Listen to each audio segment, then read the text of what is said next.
Awesome. Welcome. This is my weekly video on a topic that is going to become a podcast, but I wanted to explain why I'm not in my environment. I'm actually in the process of traveling across the country with my family. We decided to take a 4-week road trip while our house was while our kitchen and our staircase was being remodeled. We've actually remodeled our entire house except for the kitchen and the staircase. They are now ripped apart, and we decided that it would be better if we weren't there. And so before I start on today's subject, which is solving is not serving, this is one I get a lot of questions about. I get a lot of people who ask me about that statement when I make it. I want to show you where I am. So I am in the place where Katie and I took our honeymoon. And this is Sedona, Arizona, and this is the view we have woken up to every morning that we've been here. It is incredible. And so we decided to go here from Sedona. The next stop we have is Joshua Tree. We're doing a cross country from Austin to California to see my family, and then back to Austin by the time that our kitchen and our staircase is done.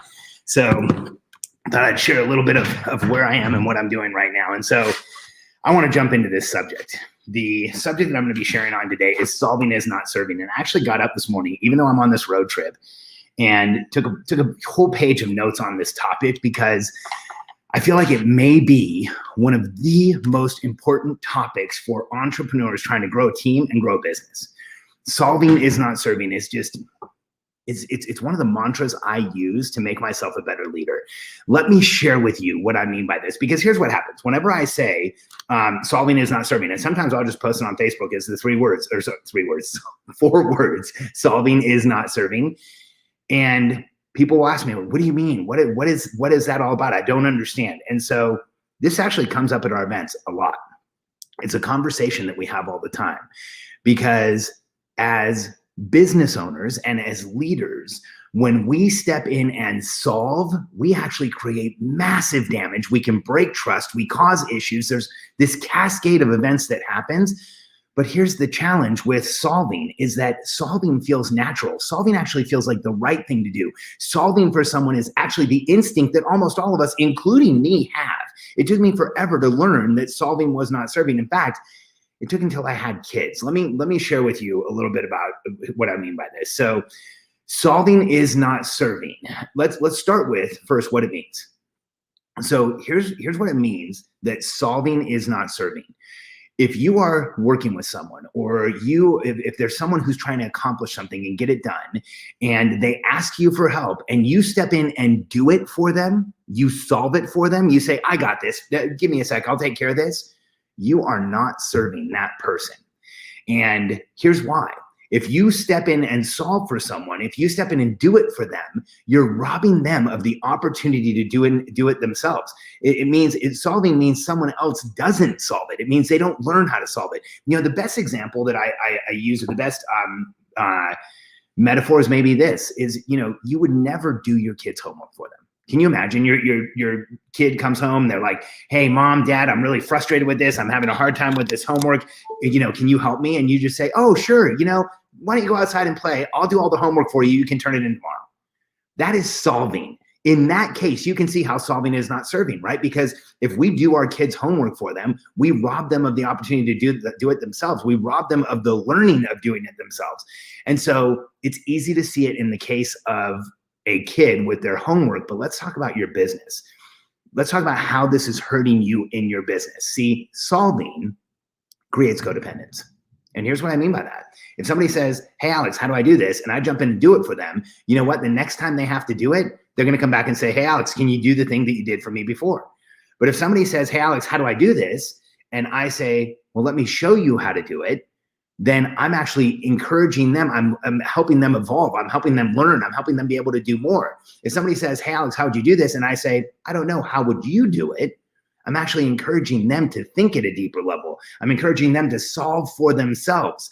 And so when you solve for someone, you actually rob them of the learning, of the experience, of the evolution that accomplishing something actually creates. Solving actually eliminates learning. In fact, in a solving situation, here's all somebody learns is that you can do it better than they can. And whether we are leading a team, whether we're coaching someone on our team, whether we're parenting one of our kids, regardless of what the situation is, solving hurts you, because when you jump in and do it, you eliminate the other person's ability to learn, to evolve, to grow, to do it themselves. But here's what's even worse. And I want to drive this point home. This is purposeful. I want you to feel this. I actually kind of want you to get uncomfortable and agitated by this. If you are the CEO of your company, if you're the person running the business and you have a team and somebody says, hey, I need help with this, can you show me how to do it? And you jump in and do it for them. You say, hey, I got this. Here's what happens. On your side, you say, I got this, let me help you. You feel like you're being helpful. You feel like you are eliminating a problem for them. You feel like you've just moved them forward. You maybe even created momentum. That's how it feels for us as the entrepreneur. Now let's look at the other side of the coin with the team member who said, hey, can you help me with this? The team member's trying to accomplish something. The team member's trying to get something done. The team member's in the middle of something that they need help with. Now they can see the finish line, but they need a little bit of help. And here's what happens. They've been working on it. They can see the finish line and somebody else comes in, takes it from them and runs it across the finish line for them. How frustrating is that? In fact, if you do this on your team, this came up a while ago in one of our events when somebody said, oh, well, if my team members are having a problem, I just say, I got this and I'm helping them. Said, if you say, I got this, instead of helping them to finish it themselves, you actually create shame in many cases. And shame is one of the most invalidating, damaging, frustrating, challenging emotions for someone to feel. And so on the one side, as entrepreneurs, we feel like we're doing this great thing by solving something for someone. But on the other side, we're stopping their evolution. We're stopping them from learning. We're holding them in place. And we may be causing shame, which again, shame is one of the most disempowering emotions, probably the most disempowering, lowest vibration, lowest energy emotion we can feel is shame. And so in the moment of somebody asking you for help and you doing it for them where you feel good about it, you're actually completely doing the opposite for them. And so here's the alternative. Here's how to stop solving. Here's how here's the thought that I want you to have instead. See, solving creates codependence. And what you want as a CEO is you want to empower people, not create codependence. Empowerment over codependence 100% of the time. So when somebody says, hey, can you help me with this? Ask them what help they need and give them only that. When somebody says, hey, I need your support, what they're not saying, I need you to do this for me. When somebody says, I need your help, they're not saying, I want you to take this over. When somebody says, I don't understand, they're not saying, I can't do it. They're saying, I need more information to be able to do this. So number one, when someone asks you for help or asks you for support, give them only the support or help that they need. Over-delivering in the support and help department looks like solving, which creates codependence, which makes them feel deleveraged, which makes them feel shame. And so step one is you can just give people the help they need. Now, step two is when somebody comes to you and says, hey, I don't know how to solve this. One of the questions that I ask my team routinely is, how would you do this? What do you think? And if they say, well, I haven't thought about it, I say, oh, great, let's take a minute to think about it. Tell me what you think. And I'll have them tell me what they're thinking. I'll have them share their opinions, their ideas with me. And here's what makes such a huge difference when I do that is they get the opportunity to share with me what they're thinking. I can guide, I can coach what they're thinking. I can share my opinion with them, and then they can come to a resolution. And here's what happens. When I say, how would you do this? Or what would you think? And we work through it from the side of them solving. We are building new muscles in our relationship. We are building muscles where they know how to solve in the way that I want them to. When we work through it together, I duplicate decision-making. They understand where I'm coming from. They understand my opinions and what I'm looking for. And so they become even more effective as a team member for me. So just in the act of not doing it for them, I create that cascade of positive benefits, of evolution, of moving forward, of, dare I say, momentum by letting someone do it themselves. And so when you are in a situation where you have that feeling of, hey, I've got this, I want you to remember you're creating significance and certainty for yourself, but you're disempowering, frustrating, and oftentimes shaming the person you're doing it for. So instead of solving, coach, lead, direct, help people evolve, help them grow, help them learn. Stop solving and you will stop creating codependence on your team. Instead, you will create independence on your team. You will create team members that can make decisions when you're not there. They can move projects forward and get you the right result. They can create the outcomes you want in your business. And the step that you take as a CEO to create this culture on your team is you stop solving. And here's what will happen. If you don't solve, neither will your managers. If you show them, if you work with the managers on your team, the leaders on your team, and you stop solving for them, you coach them through, they will do the same thing with your team members. And if you have a company culture where no one solves, where when there's an issue, we work with people to work it out. We show them, we coach them, we lead them, we teach them.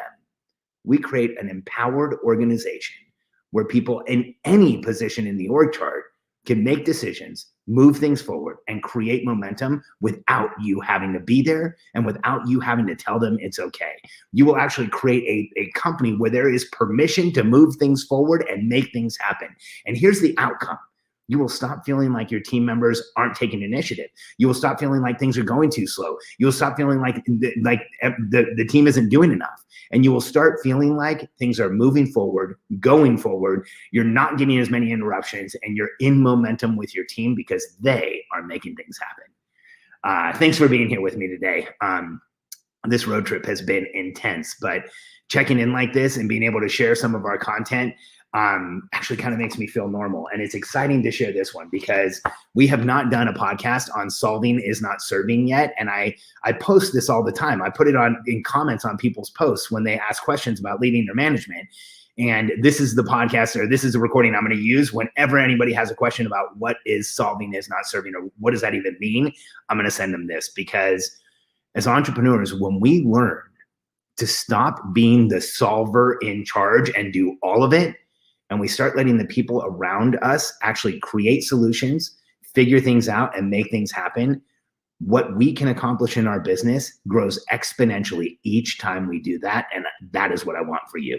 If you are interested in more help growing your business and operations, in learning how to stop solving and trust your team through the processes that help you understand what every single person is doing and understand that you're utilizing everybody, reach out to us. Go to billionairecode.com and you can do 3 things. 1, you can download the Billionaire Code Decoded. It's our ebook on the Billionaire Code, which is the 9-level framework that shows you where you are on the path to entrepreneurial success, what you need to do next, and what you should have already done to make sure you have a strong foundation. And once you're on that site, you can download the ebook.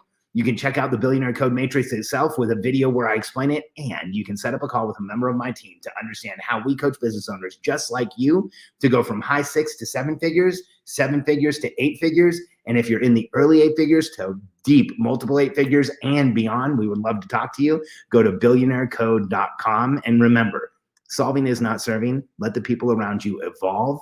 Step out of doing everything for them. Let them do it for themselves, and you will evolve your team, grow the people around you. If you do this with your kids, they will learn faster and feel stronger. You'll stop shaming and having people feel blame that they're not doing it, and your entire business will grow faster when you give people this type of opportunity. Thanks for being here today. Billionairecode.com. We look forward to connecting with you.